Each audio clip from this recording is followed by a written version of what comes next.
Good morning सगळ्यांना. तर आजचा हा माझा पहिलाच ब्लॉग. सकाळी लवकर उठले, अंघोळ करून स्वतःचं थोडंसं आवरून घेतलं. घरापुढे छोटीशी रांगोळ काढून घेतली. तेवढ्यात सूर्य पण पूर्ण उगवला होता. उंबरठ्यावर हळदीचं लेपन केल्यावर नकारात्मक ऊर्जा उंबरठ्याच्या आत येत नाही.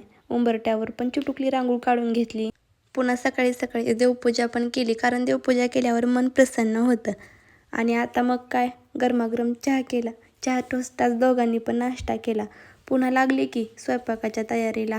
आधी भाजीच बनवावी म्हटलं, घेतली ना मग भाजीच बनवून. दुसरी रस्सा भाजी पण बनवली. सुकी भाजीवर भागत नाही हो. दुसरं काय, आता सगळी घरातली कामं आवरली होती म्हणून म्हणलं थोडा मेकअप पण करावा. रोजची सगळ्या पोरींची आवडती हेअरस्टाईल केली आणि थोबाडाला लावली की क्रीम. तुम्ही म्हणसाल बया, ही पोरगी जायली तर कुठं मेकअप करून एवढी? कुठे नाही हो, घरीच. आपलं करावा म्हणलं थोडा मेकअप.